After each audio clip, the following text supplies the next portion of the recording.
you, Kathleen. Am I on? Yes? Okay. Thank you, Kathleen. You know, North America, the region of North America generated $240 billion in visitor spend in 2019. The countries, Canada, Mexico, the US, and the Caribbean as a region are all in the top, I'm going to take this off, in the top 15 of countries where travel and tourism has generated excellent levels of GDP in the top 15%. So what did these countries learn during the pandemic, and how will COVID-19 reshape tourism? Here to help me explore that in conversation, I'd like to welcome first Greg Webb, CEO of Travelport, Fred Dixon, CEO of NYC & Company, Robin Tauk, co-owner Tauk, and chairman of Tourism Cares, the industry nonprofit, J.D. O'Hara, CEO of Internova Travel Group, and Alex Zozaya, executive chairman of Apple Leisure Group. Thank you.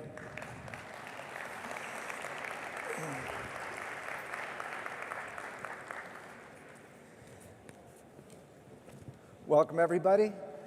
So when you look at North America, there's really three ways we can look at it. There's domestic travel, there's intra-regional travel, and then there's international outbound travel. And we're going to be talking about each of them as they were all dramatically impacted during the pandemic.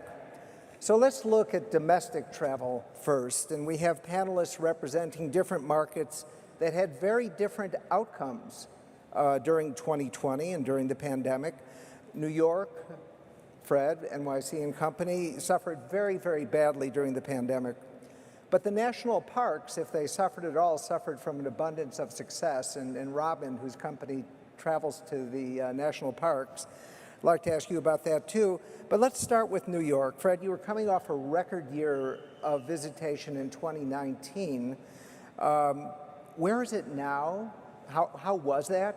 Where is it now, and where is it going? How has it been reshaped? Let's start with that. Thank you very much, Arnie, and good morning, everyone.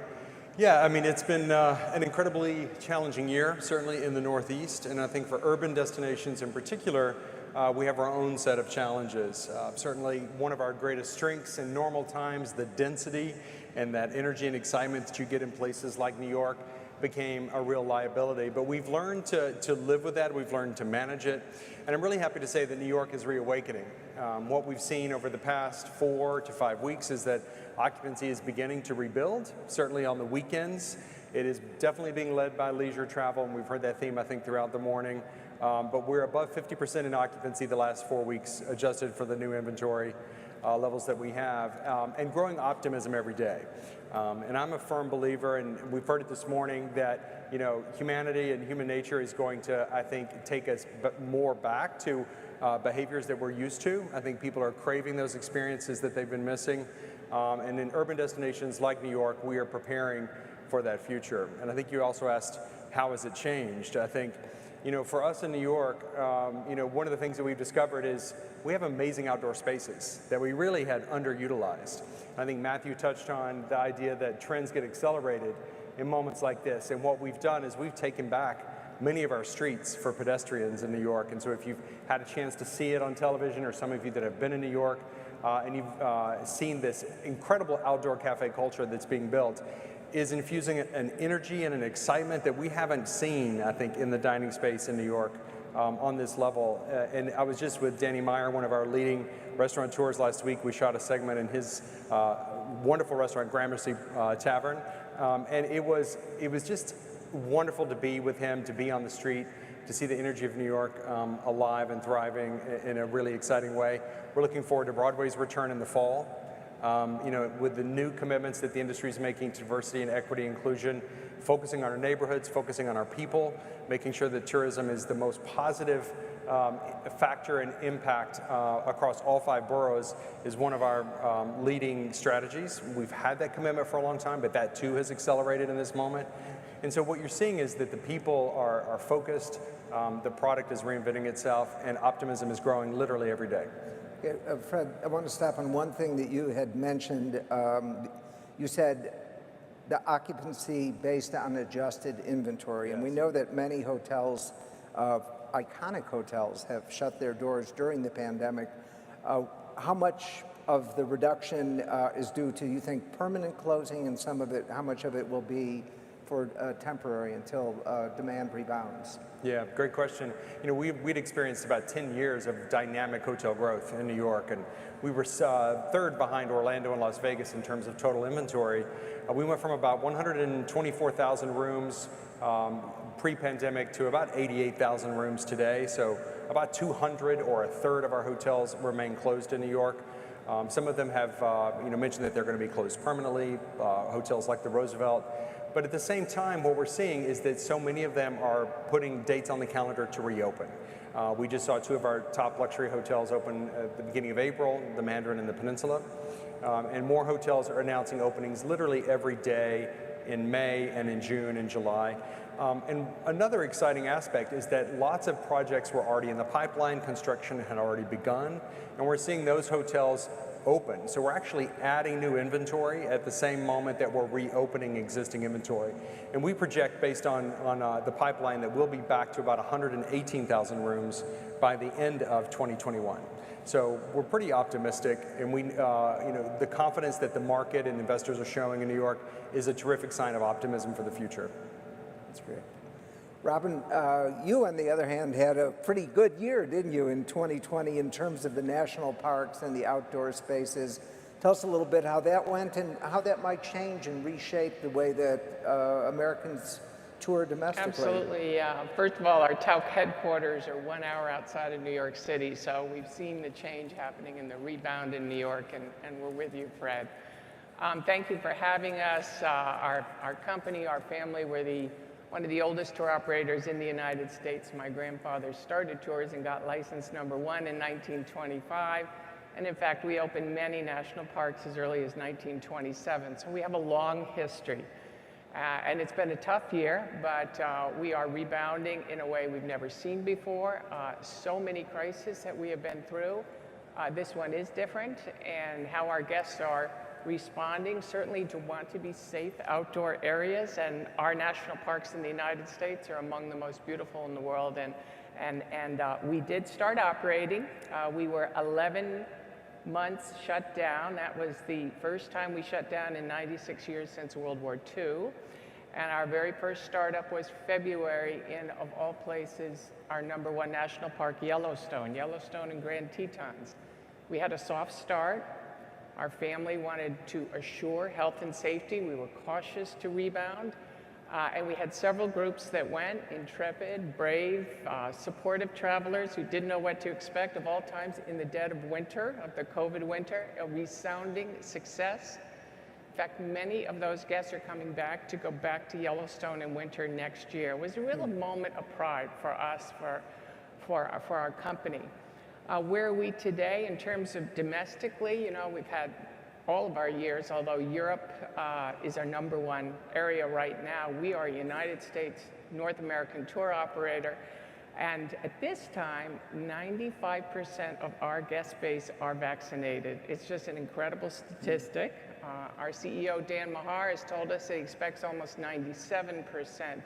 And 90% of those people are holding the same destinations to where many of you are from, holding the same destination in hopes of traveling there very soon, hopefully by this summer. The resurgence, the spring surge we've had across the United States has been phenomenal. It includes so many of our national parks, obviously Yellowstone, Tetons, Grand Canyon, Bryce, Zion, Hawaiian parks, the Northwest, Denali and land programs to Alaska right now, Acadia. These are strong areas, but they're also combined with some of America's greatest cities. And I do believe that of our 423 national parks in the US and the support that we give to national parks around the world, we're going to see combinations of outdoor travel experiences with the great cities. So just recently, we opened Charleston, Savannah with Hilton Head. New Orleans is starting this month with Mississippi River. Our Hawaii programs will be starting up soon. Every United States tour package that Tauck offers will be opening by June, and we're very proud to see that. And the guests are really excited to be there. What's changed? What's different? Small groups. For the first time in our history, some of the national parks are insisting on less than 10 people coming in a group, which is a significant change for us, in particular Grand Canyon. And I also wanted to just quickly mention that the United States Tour Operators Association, of which we're a big part, 56% of those tour operators are actively operating programs at this time. So good news ahead, starting with North America travel. That's wonderful. So, Alex, let me ask you, intra-regional North American, that's your bread and butter. What are you observing? And Mexico has been open this whole time. The Caribbean, kind of island by island, has had different sorts of policies. But how was your past year? How has it been reshaped, and where is it going? Well, even though our company is a U.S. company, our core business is sending American travelers outside of the United States, as you said. Regional, most of them within Mexico and the Caribbean area, but also some long haul as well. And of course, since the pandemic hit, it hit us in different ways in different places. Some islands in the Caribbean are still struggling, depends on what are the policies. And San Martin is one of the latest that we opened, Curacao, all of them that still had the links with the European countries, and they have to follow by different policies. But then we have a lot of business in terms of distribution. We're the #1 customer of Mexico, for example, or Dominican Republic or Jamaica, but we also have a lot of hotels in this area, part of our group within AM Resorts. And I think the recovery has been different in different places. I would say Mexico's been the fastest, the most successful one. I think because there was no restrictions, still no restrictions. I mean, none of you had to have a test to come here. Many of you need to have tests to go back to your country, but you don't need a test to come back here. So I think that the fact that it was open and the protocols were enforced, and I think the vacationers start experiencing a better and more safe perception once they come here than even the ones they experience at home. I think that helped a lot. I think in Mexico, we start recovering so fast, the hotels reopened faster, but also because Americans did not have so many places to go to. You know, the cruise ships were not on the play. Then a lot of the destinations outside in the Caribbean remain closed. Then Dominican Republic start to pick up. Jamaica is doing very good. Costa Rica is doing good as well. Of course, the connectivity is an issue. Ironically, I was talking yesterday with President Santos from Colombia, and he said, what do you think is one of the factors that Mexico recovered faster than the other destinations, which are doing a great job? Like, Jamaica just announced having vaccine for all the hospitality personnel. Dominican Republic also is about to do that. And in Mexico, they took not on the vaccination side, but on the testing. For example, all of our hotels, including here, we provide free tests on site, so it's not an inconvenience, and it's for free. And if you get tested positive, we offer 14 days quarantine, all inclusive, and actually 2 rooms, one for you and one for your spouse. So if any of you get COVID positive after this meeting, don't worry, because this is a courtesy of the Chapur family. You'll stay here 2 weeks for free, all inclusive. But we've been doing that also in our hotels, in AM Resorts, and a lot of hotels are doing that, and that's very positive and it's working. But ironically, one of the reasons why in Mexico recovered faster is because we had zero help from the federal government, unlike in other countries. In other countries where we had federal help from the federal governments, we were in not such a rush to reopen because the government helped us to pay part of the payroll, and they gave us a tax break, and they gave us some additional incentives to help us, the private sector, to cope with the crisis.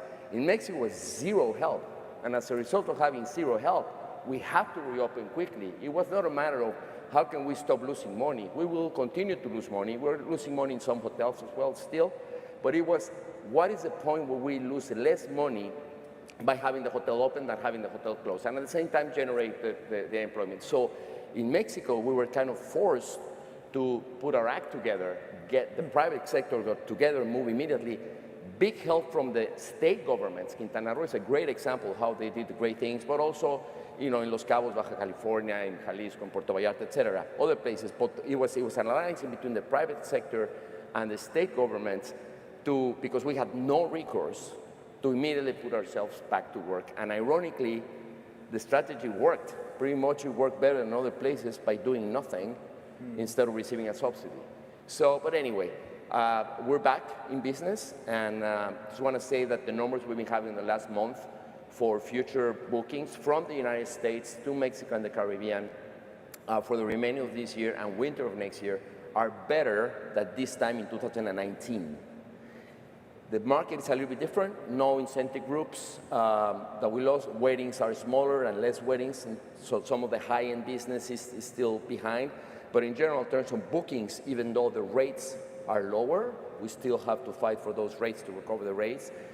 But the volume, the traffic, for particular core destinations, Mexico, Dominican Republic, Jamaica, Costa Rica, are even better than they were this time in 2019. So pretty much optimistic about what's going to happen. I'm curious this aspect of not having government help. I know that one of the problems that is faced in the U.S. is that there's a shortage of workers, in part because there is generous help to people, that there's less incentive maybe to come back, and so there's turning out to be shortages of service workers. Outside of Mexico, are you seeing that in the other properties? Yeah, no, I think that's, you'd say, of course, we desperately need help. I mean, if I have to choose where the federal government should help us right now, or the airlines, even though we're not in the airline business, I think we really depend so much on connectivity and the airlines, and they really need help right now. So with the whole sector recovers, reactivate. But it's ironic how, because we had no help, we had no choice but to put our act together, move quickly. We pay for the protocols, we pay for the testing, we do the whole thing. So in the point that on those places where they have strong subsidies, particularly some islands, for example, that is still depends on the Commonwealth, they still receiving some incentives, so you're in less rush. You can wait because you're still getting some subsidies, which is good. I'm glad they're helping the families, but on the other hand, the sense of urgency and put your act together immediately, you don't have it. Here, we had to do it, otherwise we would die. And it worked so far. That's really interesting. I want to remind the audience also, by the way, that you can use your app to ask questions as well, so we'll be getting to your questions too. JD, talking about the different destinations and how they prepare and sort of destination readiness, I know is kind of a question that's related to this. Hawaii is kind of an interesting case at this point. It is doing a lot of community input, in part because the residents discovered that actually they kind of like not having as many tourists around. And they're willing to, even though 40% of the economy is tourism-based, there's a lot going on there in terms of how the destinations are preparing for arrival of visitors. What are you seeing? Because you've got about approximately a third of all travel agencies belong to one of the we're told. Yep. Internova brands. So you've got a pretty good visibility on the leisure sector. Is this impacting the Hawaii sales? What are you hearing from your members of the various groups? So I think, first of all, Hawaii is and will always be a massive destination for U.S. travelers and Asia-Pac travelers as well. I went with my family, and so 6 of us were 6 of 3 million that went a month ago, but they've had 3 million people since they put in the Safe Travelers program back in the fall. I think what you're referring to is the DMAP plan, which is the Destination Management Action Plan. I think it stands for, which I think the theme is healthy land, healthy people. And so it focuses on natural resources, community culture, and the Hawaiian residents want to take part in what their experience will be like for the visitors, and the visitors can take part for what their experience will be like when they arrive. So to put it in perspective, though, if we look at occupancy rates this year using hotels, January would have been around 23% occupancy. That jumped to 31% in February and then to 43% in March. Now, some of that may have to do with spring break travel, but there's no shortage of demand, certainly. But yes, I think there will be I think 10 million people visited Hawaii in 2019. I think it'll be less than that going forward, largely in part to this DMAP plan. Yeah, so this is an example. I don't know if you're seeing or if any of you are seeing other examples where destinations have used the pause to rethink travel management. Most people, of course, want more, and they've always bought into the WTTC argument that the economics of tourism are fantastic. It's jobs that can't be offshored. It's a clean industry, relatively speaking. But following the over-tourism that we saw leading into the pandemic, do any of you have thoughts about or specific examples of destinations that have restructured and used this time to rethink tourism? I mean, I can speak for New York. I mean, for us, one of the things that became very clear early on was the protection of small businesses, and certainly minority and women-owned businesses as well. I mean, we had made so many advances in New York. The experience is made up of small businesses by and large, and we knew coming out of this pandemic, we could not have a destination that lacked the flavor and diversity that we had before, in large part because of the small business community. So we actually used this opportunity to double down on our efforts in the small business space, certainly working to bring equity, of course, to our marketing in ways that we had not previously done before. We thought we had made strong commitments, but we realized there was so much more opportunity there. And so for us, coming out of this moment, really focusing on those experiences that make New York unique in the world, and support the business community, which also supports families, households, and neighborhoods, is our newest commitment. And I think that's actually going to make us stronger in the long run. And I think a lot of destinations are coming to those same conclusions. So Greg, I'm not ignoring you because you're the furthest away from me. I can see you. So, and everyone has been talking about that business and corporate travel is likely going to be the last segment to return. Leisure, the demand is so obvious in leisure. You probably have the best visibility in terms of booking patterns in the corporate space. What are you seeing and what are your predictions when you look forward about business and corporate travel in North America in particular? Yeah, during this pandemic, I've given up predicting because so far, most of my predictions have been incorrect. But the reality is, what we're seeing in the business side of things is that it's only recently started coming back. But in a lot of the discussions we're having with corporations, and I'm sure other people on this panel have had those same conversations, there's a belief that we will go to a hybrid model of work for some period of time. There's also, though, I just talked to a CEO of a very large multi-company conglomerate, and he was talking about the fact that as soon as somebody loses a deal, they'll be back on the road again. So the reality is people are gonna get back to travel. I think it goes a little bit to actually what Greg O'Hara said earlier. I guess this is officially the Greg chair.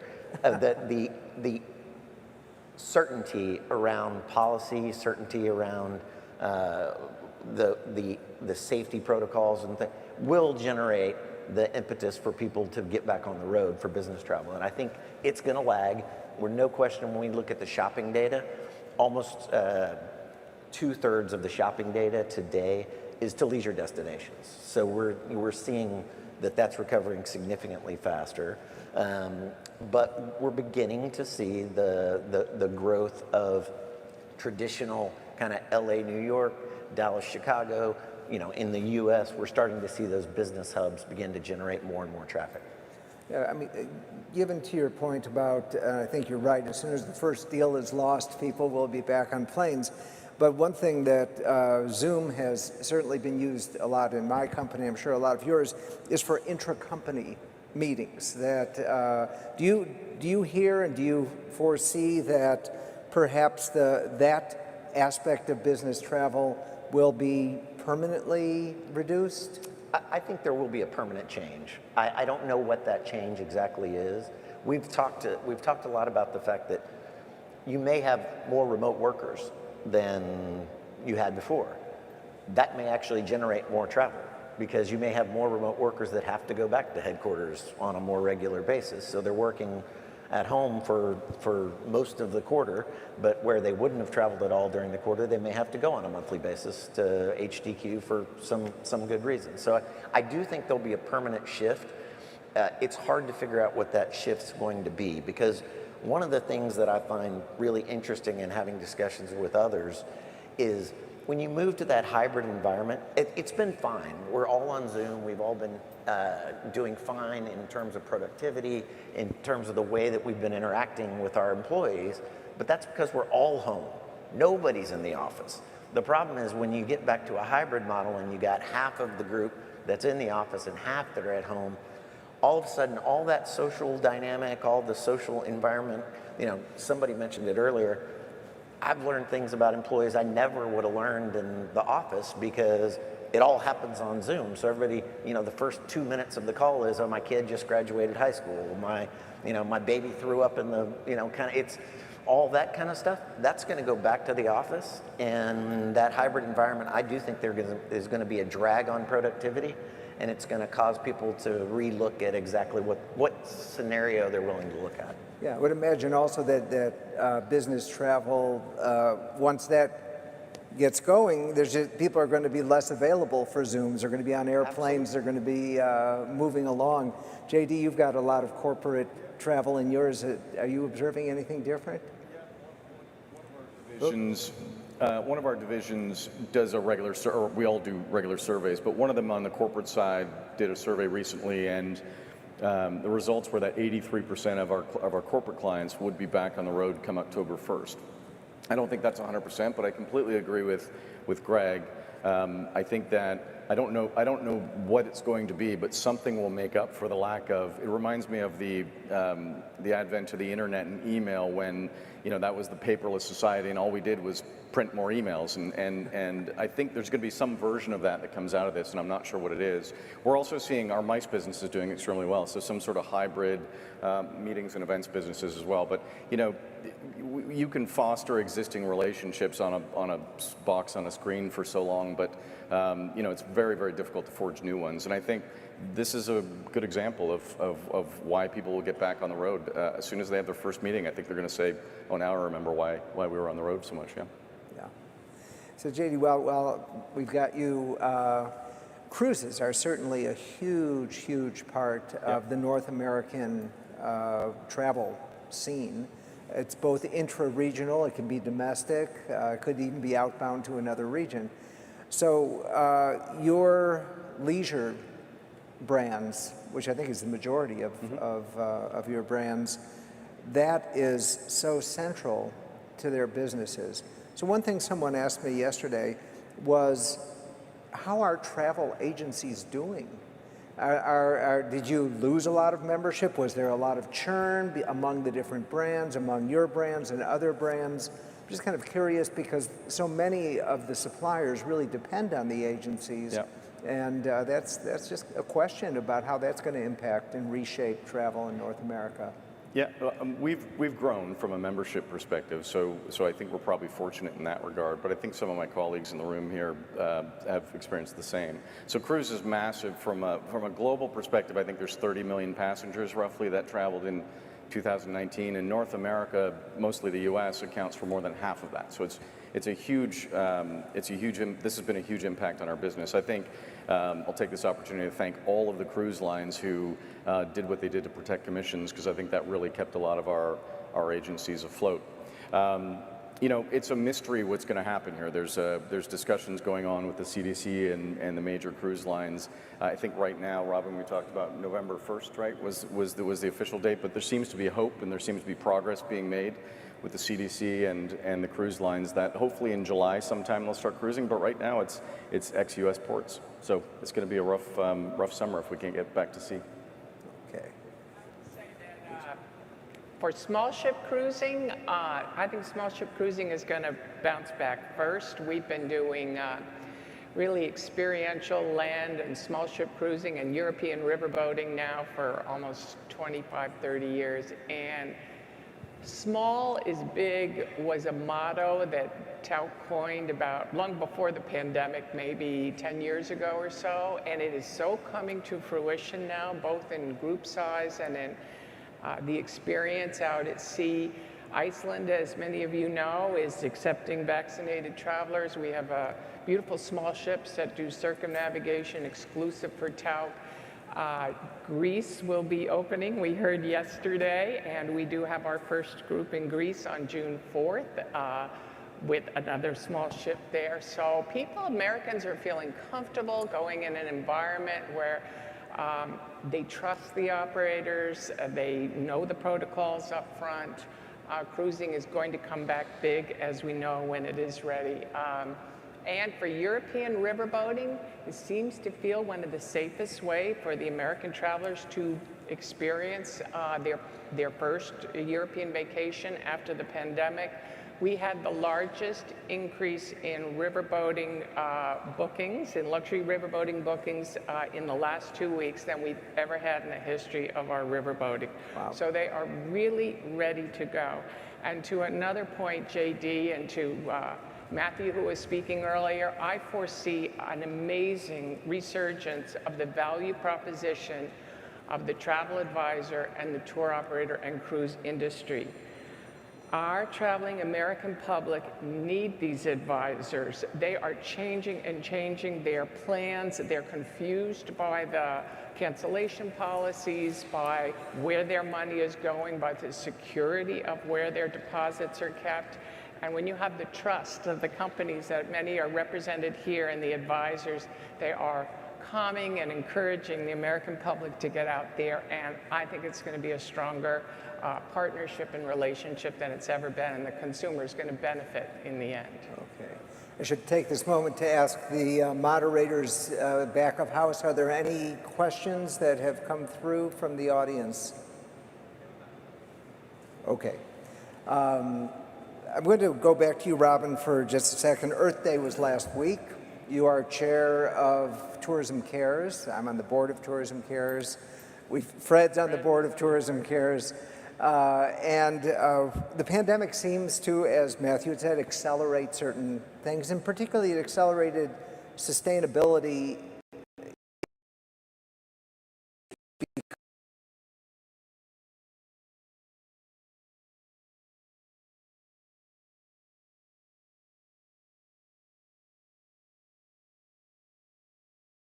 The shift go back to, it'll still progress, but maybe a little slower? I personally don't think we're ever going to see the issue of sustainability to slow. Tourism Cares is an 18-year organization. Thank you, Arnie, for being on the board for 10 years, Fred, as well. We have about 165 member companies. We're open globally, and I have never, in my 40-year experience in the industry, I've never seen so many in that time and through the crisis that we've had, put sustainability and all that it stands for the planet and our people and our resources that this industry depends on right at the forefront. And I enjoyed the session yesterday, Gloria, with the sustainability task forces that you put together. I was on the original one from Copenhagen as well. The Tourism Cares is looking to help unite the industry and just be a catalyst for this positive impact of social and community care. And it's not about putting it aside. It's not an appendix, as somebody said later, or a project, in my view. Sustainability is really, the pandemic has brought a focus on the fact of the ecosystem of our industry and how combining it is with social, community, and culture. And it's the most important issue that we have moving forward. You had asked me what topics might come right to the forefront. For me and for our organization, obviously climate action is no longer about advocacy, it's about action. We have the tools, we have great opportunities to measure and to work together. And secondly, destination stewardship, and we've talked about that already.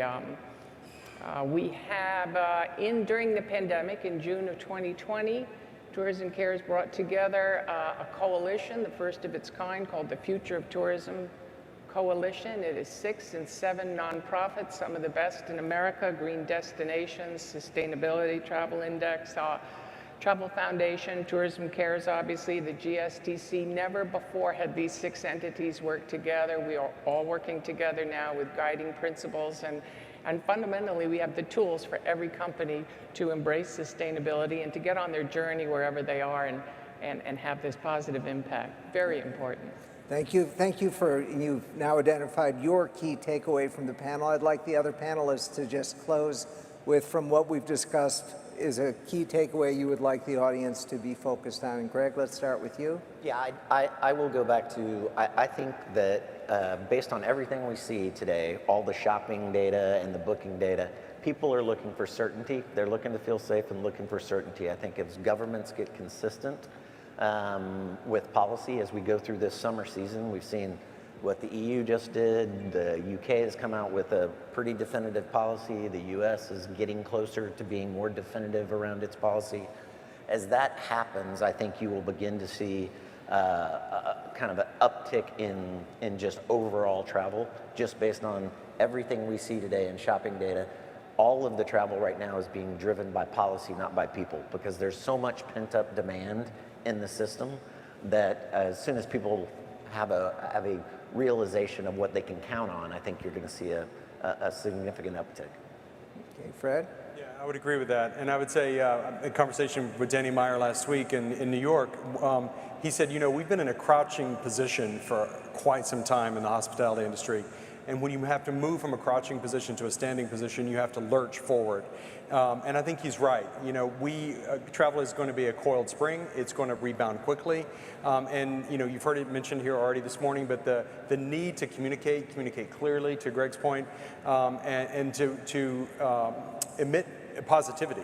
I think people are looking for permission to travel.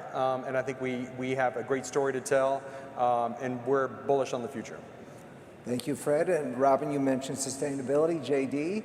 Yeah, I think, you know, I think we could argue that the U.S. has done a poor job in a lot of things, but I think they've done a pretty good job in the vaccination process and rollout. I think if the rest of the world can follow suit, that would be helpful. Everyone I talk to, you know, they're going from the vaccine clinic to the airport, and they're getting out of here, and they're going to spend twice as much money, go for twice as long. People want to travel, need to travel, really. So I think, you know, takeaways, buckle up. I think everybody in this room is going to be busier than ever for the next couple of years. Okay, and Alex? No, I'm very optimistic about the people wanting to travel and valuing more now experiences and willing to spend more time and money in experiences rather than goods. So that's great for the sector. I think people now has a different perspective of really live the moment, you know, put more life into our lives, and travel certainly is one of the things that can really enrich your life. I think that's a different perspective, and that's good for the industry. But I do think that in the short term, even though in the United States has been a phenomenal job about vaccination, the whole world is interconnected. So I really hope we can interact in a better way, that we adopt similar policies, protocols, acceptance of vaccination, and that we help the other countries. It's not just that the United States could be 100% vaccinated, and probably Israel, probably the United Kingdom, but until a large percentage of the world, entire world, is vaccinated and ready to receive and have customers, we won't really reactivate international travel. So I really hope that the level of interaction and cooperation among the different nations, particularly those who value tourism as part of their economies and for their communities, as the more they interact and the better they communicate and adopt same type of protocols and policies, the faster we're going to reactivate. So yes, the United States, it's doing a great job, I think, right now. But I think part of the leadership from the United States to the world will be to really enforce the reconnecting, the cooperation among the nations, and really put this back together. If we can do something within the G20 itself, that represents 80% of the international travel in the world, if we can have at least the countries of the G20 put example, that I think the rest of the world will follow, and the whole world will reactivate in international travel. Thank you. Thank you all. Ladies and gentlemen, the panel.